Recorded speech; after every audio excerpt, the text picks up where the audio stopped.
now is Saul Weisenberg, former Deputy Independent Counsel, former Assistant U.S. Attorney, and Mike Davis, President and founder of the Article 3 Project. Now, Saul, back in April, it was reported that the DOJ was looking at 4 charges. So is this right, what we heard from all those commentators, that this is just kind of par for the course, the other 2 go away, and this is how it all kind of, plays out in a plea? We don't have enough facts yet, Laura, to know if it's a sweetheart deal, but it's certainly a sweet deal for Hunter Biden, and it doesn't look very normal to me at all. We don't have the plea agreement yet, or what's called the factual basis, which is part of it.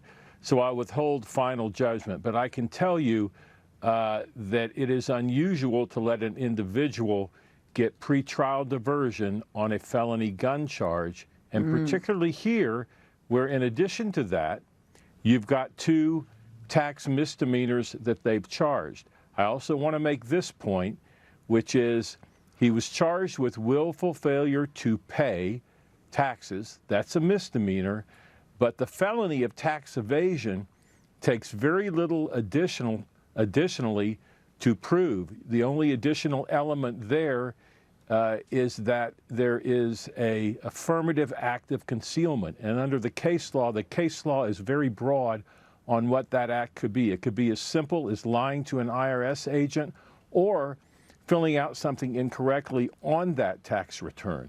So all of that leads me to really want to ask a lot more questions. And then the final question is, if you're going to give somebody a sweet deal like this, did you put him under oath and bring in people who might be investigating the broader Biden family issues and say, buddy, if you want a deal like this, you're going to talk to us for a long time. You're going to proffer with us. Now, Mike, when you think about how this all ends up playing out, it is a way for the Democrats to say, well, justice was done, right? This was a process, and the process played out, and kind of get it off the table for the election. That sounds very cynical, I realize, for me to say that. But given how people now, a lot of people believe this Justice Department operates, you can understand that feeling. Because it's hard to imagine that a Republican front-runner's son with a felony gun charge would be able to kind of sweep it under the rug with 2 years probation.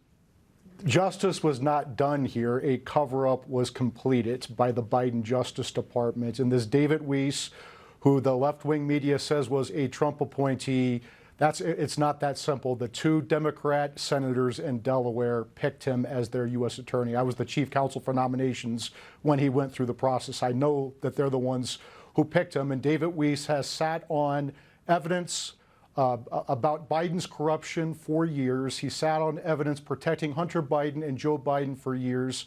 And then they come to this sweetheart deal where they're going to cover up, they're going to essentially cover up 2017 and 2018 tax evasion by Hunter Biden, and his business partner was Joe Biden when they both allegedly took a $10 million bribe from Burisma and changed U.S. policy. This is a cover-up, plain and simple.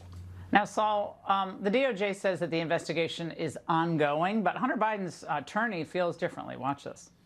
My understanding is that we're done. I think there's going to be a court proceeding.